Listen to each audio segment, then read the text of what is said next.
नमस्कार दोस्तों। हम आपको अनुराग पाठक का उपन्यास 12th फेल सुना रहे हैं, जिसमें मनोज 12वीं की परीक्षा में फेल हो जाते हैं, लेकिन उस ब्लॉक के एसटीएम दुष्यंत सिंह से बहुत प्रभावित हो जाते हैं कि कैसे एक अफसर इतना शक्तिशाली हो सकता है, जिसके आगे सभी लोग आगे पीछे घूमते हैं।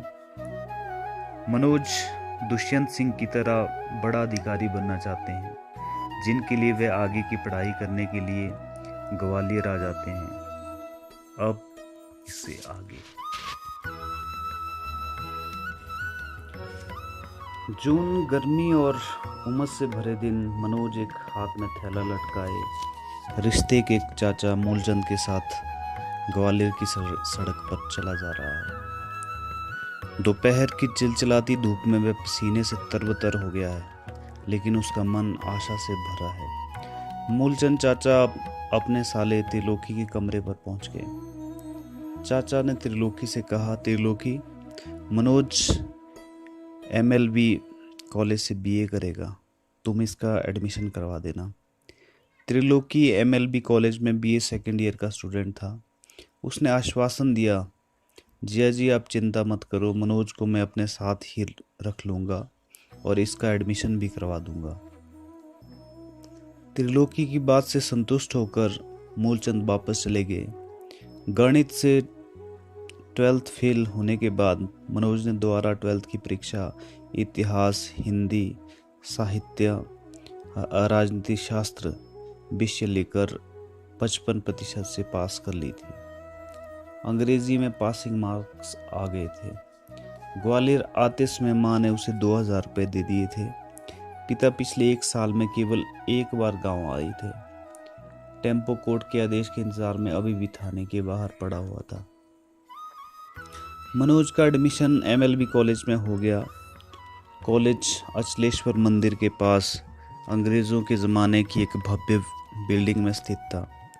त्रिलोकी ने बताया कि अटल बिहारी वाजपेयी भी इसी कॉलेज के छात्र रहे हैं। मनोज इतने बड़े और प्रसिद्ध कॉलेज में पढ़ने के कारण अपने आप को खुशकिस्मत मान रहा था। त्रिलोकी का कमरा ललितपुर कॉलोनी में शंकर चौक के पास था, जहां से कॉलेज नज़दीक ही था। मनोज त्रिलोकी के कमरे पर ही रहने लगा। कॉलेज में पढ़ाई का अच्छा माहौल था। शुरू में सब विद्यार्थी एक दूसरे से अपरिचित थे, लेकिन धीरे धीरे चेहरे जाने पहचाने लगने लगे। मनोज ने देखा कि कॉलेज में 2 तरह के लड़के हैं। एक वे जो आसपास के गांव में रहते हैं, विकास बुधरिया, रविकांत द्विवेदी इसी वर्ग के छात्र थे। दूसरा वर्ग उन लड़कों का था जो ग्वालियर के ही रहने वाले थे। आर्थिक रूप से ये लड़के गांव के लड़कों से अधिक समृद्ध थे। ये लड़के स्कूटर या हीरो पुक से कॉलेज आते थे। अमित दीक्षित और मनीष इस वर्ग के छात्र थे। इन छात्रों की एक खासियत और थी, ये सभी छात्र पहले गणित और बायोलॉजी के छात्र थे। पीईटी और पीएमटी में असफल होकर बीए के मैदान में कूदे थे। आज क्लास खाली थी। पेड़ के नीचे चबूतरे पर इन दोनों ग्रुप के लड़कों का जमावड़ा लगा हुआ था। सभी का परिचय आपस में हो चुका था, पर आज लड़कों के इतिहास पर चर्चा चल निकली। किसी ने पूछा तो शहरी लड़के मनीष ने जवाब दिया, 12th में मेरा बायोलॉजी सब्जेक्ट था, 70% आए थे मेरे, पर मेडिकल एंट्रेंस में नहीं हुआ, इसलिए बीए करने लगा। मैं अब पीएससी की तैयारी करूंगा। विकास बुधरिया ने अपने करियर की अलग प्लानिंग की थी। उसने अपने घुंघराले बालों पर हाथ फेरते हुए कहा, मेरा सपना है टीवी पर रिपोर्टिंग करना। देश दुनिया की बड़ी खबरों को कवर करने वाला रिपोर्टर बनना चाहता हूं मैं। एक दिन तुम लोग मुझे ज़रूर टीवी पर देखोगे। भदौरिया की बात सुनकर मनोज ने उसे उत्साहित करते हुए कहा, तुम ज़रूर बनोगे, मेरी शुभकामनाएं तुम्हारे साथ हैं। मनोज की शुभकामनाएं सुनकर भदौरिया ने उत्साहित होकर कहा, धन्यवाद मनोज भाई। रविकांत द्विवेदी इंग्लिश लिटरेचर का विद्यार्थी था। वह लेक्चर बनना चाहता था। अब मनोज की बारी थी। उसने सोचा कि यहाँ तो सभी लड़के होशियार हैं, अधिकतर तो 12th में फर्स्ट क्लास रहे हैं। एक तो वह गांव से आया है, वैसे ही उसे ये शहरी लड़के सीरियसली नहीं ले रहे होंगे। यदि वह यह बता दे कि 12th में आर्ट में उसके 55% थे और उसके पहले एक बार गणित में वह फेल हो चुका है, तो इतने होशियार लड़कों के ग्रुप में उसे खड़ा भी होने नहीं दिया जाएगा। अच्छे लड़कों का साथ ही उसकी तरक्की का रास्ता बनाएगा, ऐसा वह जानता था।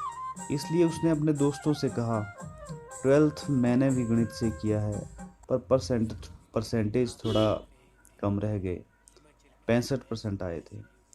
मनोज की हिम्मत 70% तक नहीं पहुंच पाई। उसने 65% से संतोष किया और महसूस किया कि वह इस ग्रुप के नज़दीक आ गया है। वह जानता था कि यहाँ कोई किसी की मार्कशीट नहीं देखेगा, इसलिए झूठ बोलने के बाद भी पोल खोलने का कोई खतरा नहीं है।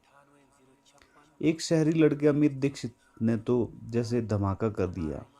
उसने सभी को संबोधित करते हुए कहा, पीएससी का स्तर मेरे लायक नहीं है, मैं तो आईपीएस बनूंगा। मेरी पर्सनैलिटी पर तो पुलिस की वर्दी ही सूट करती है। रोमांच चाहता हूं मैं लाइफ में। सब लड़के आश्चर्य से अमित का चेहरा देखने लगे। वहां खड़े लड़कों को अमित में भविष्य का वर्दी पहने पुलिस कप्तान नजर आने लगा। मनोज अमित की बात सुनकर बहुत प्रभावित हुआ। तभी किसी की भारी आवाज लड़कों को सुनाई दी, आप लोग क्लास के लिए वक्त यहाँ बातें क्यों कर रहे हैं? सामने कॉलेज के प्रिंसिपल गोविंद प्रसाद शर्मा खड़े हुए थे। उनके शब्द कोमल किंतु भारी थे। जब कोई लड़का अपनी जगह से हिला डुला नहीं और किसी के मुंह से डर के मारे कोई आवाज नहीं निकली, तो बुधरिया ने हिम्मत दिखाई। स्वराज पॉलिटिकल साइंस के सर छुट्टी पर है, इसलिए उनका पीरियड खाली है। प्रिंसिपल सर जानते थे कि लड़के यदि इस तरह खुले मैदान में पेड़ के नीचे चर्चा करते रहेंगे तो कॉलेज में तो क्लास चल रही है, उनको व्यवधान होगा तथा इन लड़कों को भी फ्री समय में गप्पे लगाने का शौक लग जाएगा। इसलिए प्रिंसिपल सर इस आदत को विकसित नहीं होने देना चाहते थे। उन्होंने कहा, आप लोग क्लासरूम में चलिए, मैं आता हूँ। क्लास में पहुंचकर मनोज ग्रुप के सबसे स्मार्ट और सबसे महत्वाकांक्षी लड़के अमित के साथ बैठ गए।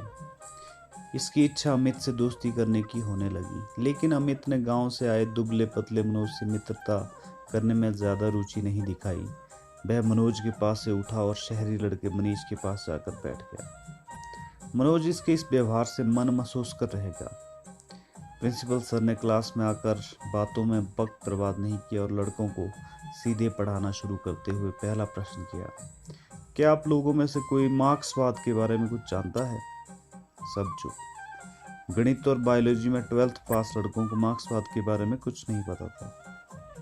कुछ देर पूर्व आईपीएस बनने की इच्छा रखने वाला अमित दीक्षित भी मार्क्सवाद के बारे में कुछ नहीं जानता था। पूरी क्लास में सन्नाटा था। मनोज ने मार्क्सवाद के बारे में 12th की राजनीति विज्ञान में पढ़ा था। मार्क्सवाद के बारे में प्रिंसिपल सर को बताकर वह न केवल क्लास की नज़र में बल्कि प्रिंसिपल सर की नज़र में भी अपनी योग्यता सिद्ध कर सकता था। उसके लिए अच्छा मौका था। उसने हिम्मत करके अपना हाथ खड़ा किया तो प्रिंसिपल सर ने कहा, चलो, इतनी बड़ी क्लास में कोई तो है जो मार्क्सवाद के बारे में कुछ जानता है। क्या नाम है तुम्हारा? मनोज ने प्रिंसिपल सर के साथ साथ पूरी क्लास को अपना नाम बताया, मनोज कुमार शर्मा। प्रिंसिपल सर ने कहा, बहुत बढ़िया मनोज, बताओ क्या जानते हो तुम मार्क्सवाद के बारे में? मनोज ने बताया, सर, दुनिया में अमीर और गरीब दो वर्ग हैं।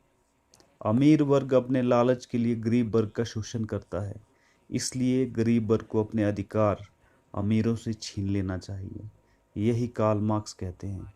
उसे जितना और जैसा भी याद था वह बता दिया। प्रिंसिपल सर ने कहा, दोस्तों, यहाँ अमीर वर्ग को पूंजीपति और गरीब वर्ग को सर्वहारा कहा गया है। वेरी गुड मनोज, बैठ जाओ। इसके बाद प्रिंसिपल सर ने आधा घंटा मार्क्सवाद पर लेक्चर दिया। मनोज मंत्रमुग्ध सा सुनता रहा। घंटी बजने पर क्लास समाप्त हो गई। रविकांत द्विवेदी और भदौरिया ने उसे आज की उपलब्धि पर बधाई दी। भदौरिया ने मजाक में कहा, मनोज यार, मुझे तो लगता है हम अलग अलग गांव से आने वाले लड़के सर्वहारा वर्ग के हैं और ग्वालियर के मूल निवासी स्कूटर मोटरसाइकिल से आने वाले स्मार्ट लड़के पूंजीपति वर्ग के हैं। आज तुमने क्लास में सर्वहारा वर्ग की नाक ऊंची कर दी। भदौरिया द्वारा की गई इस तारीफ से मनोज का चेहरा खुशी से चमकने लगा। ग्वालियर में मनोज के शुरुआती महीने स्थायित्व खोजने में ही बीत रहे थे। फीस और किताबों के बाद उसके घर से लाए पैसे भी खत्म होने लगे। 3 महीने उसे त्रिलोकी के साथ रहते हुए हो गए थे। त्रिलोकी के कमरे में उसका एक रूम पार्टनर केशव भी रहता था, इसलिए उस कमरे में 2 की जगह 3 लोग हो गए। एक कमरे में 3 लोगों के रहने से त्रिलोकी को कोई कष्ट नहीं था, लेकिन उसके रूम पार्टनर केशव के विचार इतने सुलझे हुए नहीं थे। त्रिलोकी का रिश्तेदार होने के कारण केशव मनोज से अलग कमरा लेने के लिए सीधे सीधे कह नहीं पा रहा था, लेकिन वह चाहता था कि मनोज कहीं दूसरी जगह कमरा देख ले। केशव बीएससी कर रहा था। वह ज़्यादातर समय किताब हाथ में लिए बैठा रहता था। बीएससी करने के कारण वह बीए करने वाले मनोज को पढ़ाई में कमज़ोर मानता था। एक दिन केशव ने मनोज से कह ही दिया, मनोज तुम अपने लिए जल्दी अलग कमरा देख लो। 3 लोगों के एक कमरे में रहने से मेरी पढ़ाई डिस्टर्ब होती है। मनोज ने केशव को आश्वासन दिया कि वह जल्द ही अलग कमरा किराए पर ले लेगा, लेकिन जब त्रिलोकी को इस बात का पता चला तो उसने केशव को आड़े हाथों लिया। केशव 3 लोग आराम से रह सकते हैं कमरे में। मनोज ग्वालियर में नया है, इसलिए पहले साल तो ये मेरे साथ ही रहेगा। त्रिलोकी ने मनोज को अपनी जिम्मेदारी मानते हुए केशव को स्पष्ट कह दिया। त्रिलोकी के निर्णय के विरोध में केशव कुछ भी नहीं कह पाया, लेकिन वह मनोज से चिढ़ने लगा। एक सुबह त्रिलोकी को किसी काम से अपने गांव जाना पड़ा। मनोज कॉलेज चला गया। केशव अकेला कमरे पर रह गया। कॉलेज में एक पीरियड खाली था। मनोज और रविकांत द्विवेदी ग्राउंड में एक बेंच पर बैठकर इंग्लिश विषय को बीए में चुनने को लेकर चर्चा करने लगे। रविकांत ने इंग्लिश के साथ के लाभ गिनाने शुरू किए। मनोज आजकल इंग्लिश के बिना कुछ भी नहीं हो सकता है, इंग्लिश बहुत ज़रूरी है। मनोज इंग्लिश के नाम से ही घबराता था। उसने प्रतिवाद किया, लेकिन पीएससी में तो इंग्लिश की बहुत ज़्यादा ज़रूरत ही नहीं पड़ती। रविकांत ने दृढ़ता से कहा, पर ज़िंदगी में पड़ती है। और किसने कहा कि तुम पीएससी में सिलेक्ट ही हो जाओगे? अगर पीएससी में नहीं हुए तो हिंदी का झुंझुना तुम्हारे पेट भी नहीं भर पाएगा। इंग्लिश आपके लिए नौकरी के कई ऑप्शन खोल देता है। आप ट्यूशन पढ़ा सकते हैं। किसी भी स्कूल कॉलेज में इंग्लिश पढ़ाने वाले लोगों की डिमांड ज़्यादा होती है। मनोज ने जब यह यथार्थ सुना तो घबरा गया। उसने पीएससी में सिलेक्ट ना हो पाने के बाद की परिस्थिति पर विचार नहीं किया था। रविकांत ने कहना जारी रखा, भाई मनोज, आप पहले ही आर्ट जैसे अनुपयोगी सब्जेक्ट लेकर गलती कर चुके हैं। इन सब्जेक्ट के दम पर मार्केट में 4 पैसे नहीं कमा सकते। अब कम से कम इंग्लिश बची है, जिसे अच्छे से सीखकर अपना भविष्य कुछ तो सुरक्षित कर सकते हो। मार्केट आधारित भविष्य के हिसाब से उसने कुछ भी गलत नहीं कहा था। इसलिए रविकांत से प्रभावित होकर उसने हिंदी साहित्य और इतिहास के साथ बीए में एक सब्जेक्ट इंग्लिश लिटरेचर रखने का निर्णय ले लिया। चर्चा में शाम के 4 बज गए। कमरे पर पहुंचकर उसने देखा कि वहां ताला लगा हुआ है। वह वहीं बैठकर केशव का इंतजार करने लगा। इंतजार करते करते 2 घंटे बीत गए तो उसे केशव की चिंता होने लगी। पास ही रहने वाले केशव के एक दोस्त के घर जाकर मनोज को पता चला कि वह तो अपने गांव डवरा चला गया है। त्रिलोकी के कमरे का ताला अब भी बंद था। उसकी चाबी केशव अपने साथ ले गया था। उसके लिए समस्या यह थी कि वह रात को कहाँ जाएगा। इतने बड़े शहर में इतने सारे मकानों के बीच मनोज रात को रुकने के लिए एक अदद छत ढूंढ रहा था, पर कोई आसरा उसे दिख ही नहीं रहा था। उसे भूख लगाई थी। उसकी जेब में 20 रुपए ही बचे थे। उसने 20 रुपए के 2 छोले भटूरे खा लिए। अब बड़ी और भारी रात बितानी थी। मनोज को राजपूत बोर्डिंग में रहने वाला भदौरिया याद आ गया। वह राजपूत बोर्डिंग चला गया, लेकिन वहां जाकर पता चला कि भदौरिया बोर्डिंग में नहीं है, वह अपने गांव भिंड गया है। अब कोई रिश्तेदार या दोस्त पूरे ग्वालियर में मनोज का नहीं था। जहाँ वह रात बिता सके। मनोज कॉलेज के बाहर अचलेश्वर मंदिर के पास बैठ गया। आज उसे महसूस हो रहा था कि रहने के लिए कमरा कितनी बड़ी उपलब्धि होती है। अचलेश्वर मंदिर के पास फुटपाथ पर कुछ भिखारी बैठे हुए थे। मनोज देर तक फुटपाथ पर बैठे इन भिखारियों को देखता रहा। कमज़ोर औरतें, बूढ़े बीमार आदमी मैली गठरियों को अपने पास रखे फुटपाथ पर सोने की तैयारी में थे। मनोज उन्हें देखकर अपना कष्ट भूल गया। वह तो आज पहली बार बेघर हुआ है। ये गरीब भिखारी तो रोज ऐसे ही रहते हैं। ये लोग क्या सोचते होंगे, क्या इच्छाएं होंगी इनके लिए सुख क्या होता है। एक दो दूध मुँहे बच्चे अपनी माँ की छाती से चिपके हुए थे। क्या ये बच्चे भी जब बड़े हो जाएंगे तब ऐसे ही फुटपाथ पर सोएंगे? अपने कष्ट को भूलकर वह इन तमाम प्रश्नों में डूब गया, पर उसे इस प्रश्न का कोई उत्तर नहीं मिल रहा था। धीरे धीरे सब भिखारी सो गए, लेकिन मनोज की आंखों में नींद नहीं थी। आज वह इन बेघरवार भिखारियों का सहयात्री था। उसकी वेदना आज इन भिखारियों की वेदना से घुल मिल गई थी। वह सोचता रहा कि क्या वह कभी इस काबिल हो पाएगा जब इन लोगों के दुखों को दूर कर सके। सारी रात उसकी जागते हुए कट गई। अपने कष्ट को भूलकर वह रात भर इन गरीब और मजबूर लोगों के बारे में सोचता रहा। सुबह उसने पास ही नल पर जाकर मुंह धोया, पानी पिया और कटोरा तालाब के पार्क में जाकर बैठ गया। रात भर जागते रहने के कारण थके हुए मनोज को कटोरा तालाब की बेंच पर नींद आ गई। 2 घंटे सोने के बाद उसकी थकान कुछ कम हुई। अगले पूरे दिन वह कई बार कमरे पर गया। हर बार वहां ताला ही लगा मिला। अब उसके पास एक भी पैसा नहीं बचा था। उसने दूसरा पूरा दिन कॉलेज में गुजार दिया और रात भूखे पेट कटोरा तालाब की बेंच पर करवटें बदलते हुए बिता दी। बेघरबारी का तीसरा दिन मनोज के लिए बहुत कठिन होने वाला था। गांव जाने के लिए भी उसके पास पैसे नहीं थे। वह सुबह 7 बजे ही कमरे पर पहुंच गया, पर कमरा अभी भी बंद था। उसने ताले को पकड़कर हिलाया, लेकिन ताला हिलने से नहीं खुलने वाला था। निराश होकर वह कॉलेज चला गया, लेकिन थकान और भूख के कारण उसकी हिम्मत क्लास में जाने की नहीं हो रही थी। वह ग्राउंड में बेंच पर बैठ गया। बेंच पर बैठे बैठे उसने विचार किया कि ऐसी तकलीफें तो आएंगी ही, इन्हीं कठिनाइयों को तो पार करना है। इस विपरीत समय में भी मुझे धैर्य नहीं खोना है। मुझे पढ़ाई करना ही है, चाहे कुछ हो जाए। अचानक उसने अपने भीतर हिम्मत महसूस की। वह उठा और तेज कदमों से क्लास की ओर चल पड़ा। उसके बाद उसने लगातार 3 क्लास अटेंड की। उसने तय किया कि वह किसी के सामने रोएगा नहीं, गिड़गिड़ाएगा नहीं, किसी दोस्त से मदद नहीं मांगेगा। उसे लग रहा था कि इस संघर्ष के रास्ते पर चलकर वह अपने जीवन में कुछ करने लायक बन जाएगा।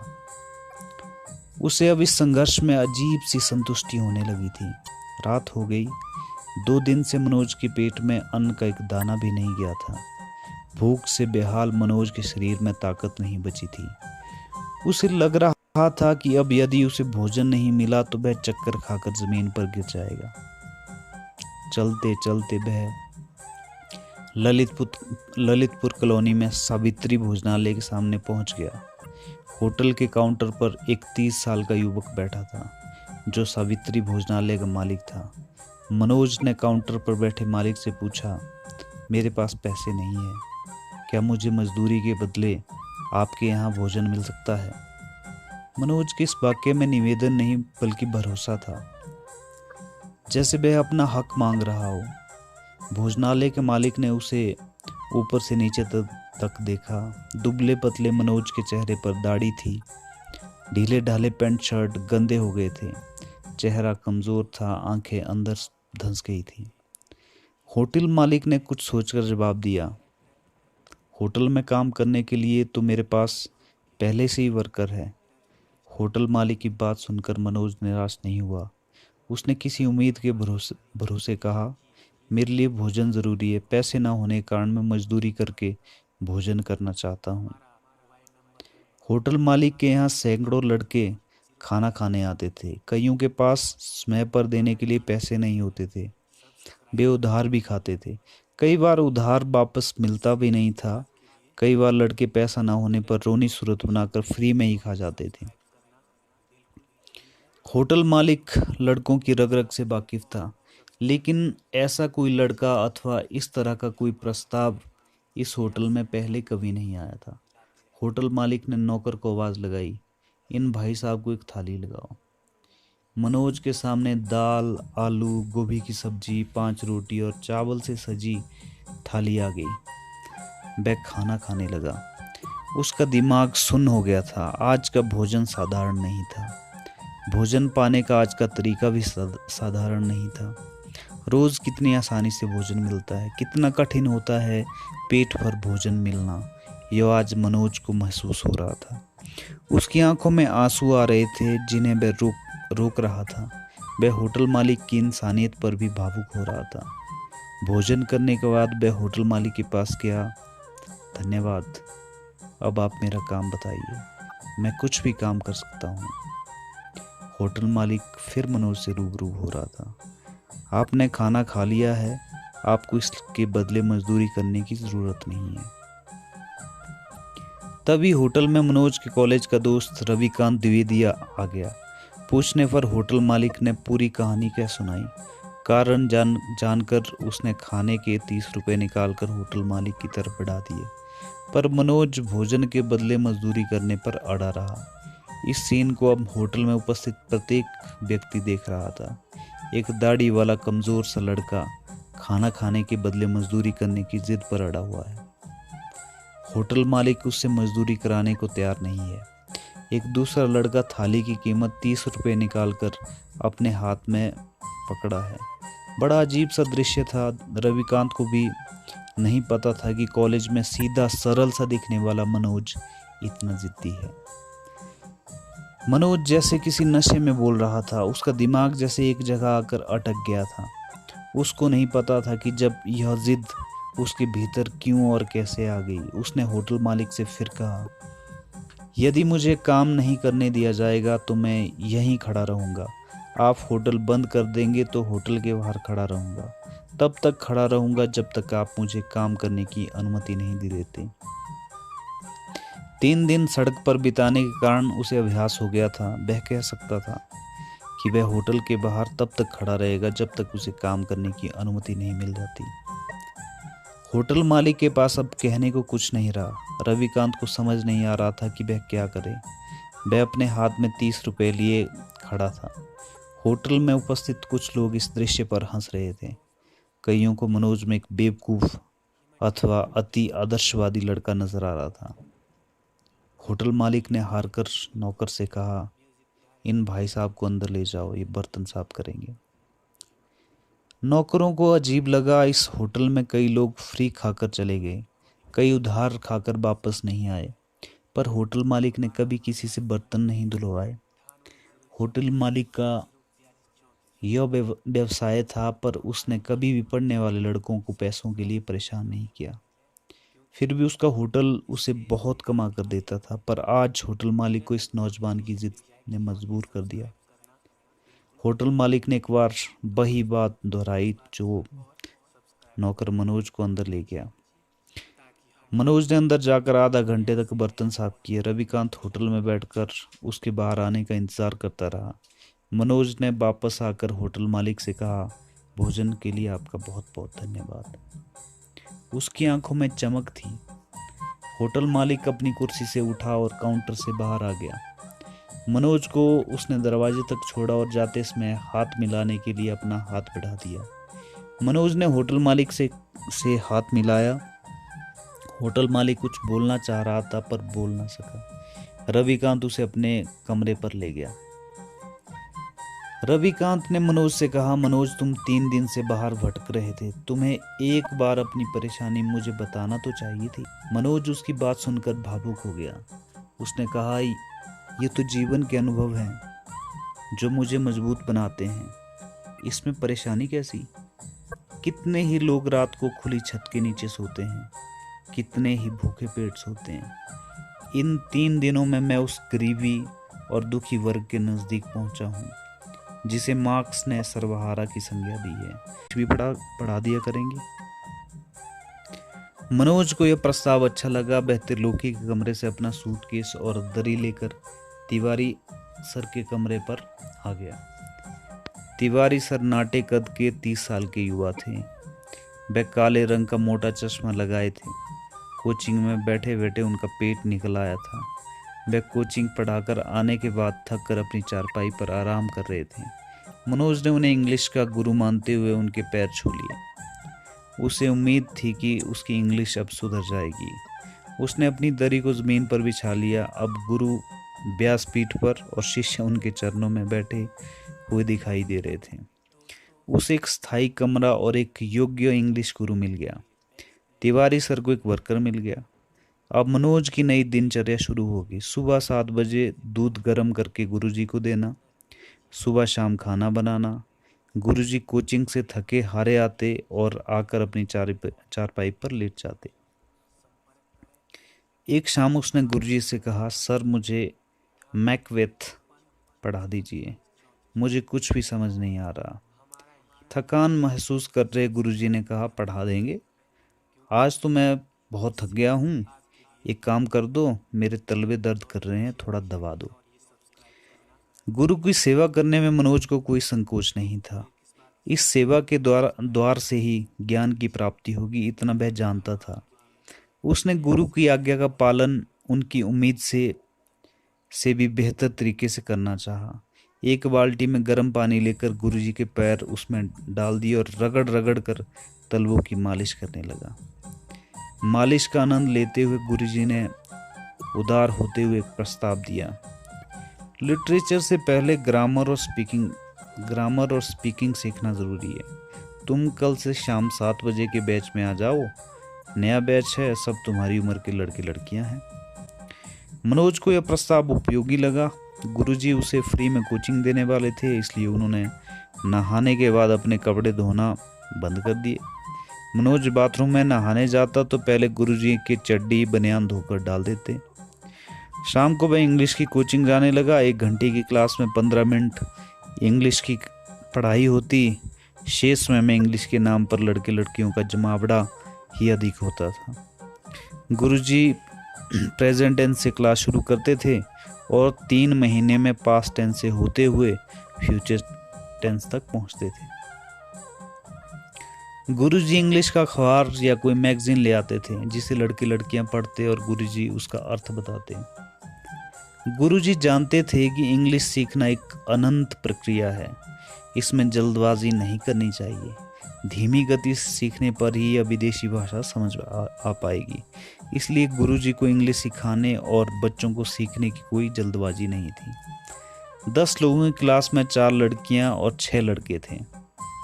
मनोज को क्लास में आते महीना भर हो गया, लेकिन वह अब तक प्रेजेंट टेंस भी नहीं पाया था।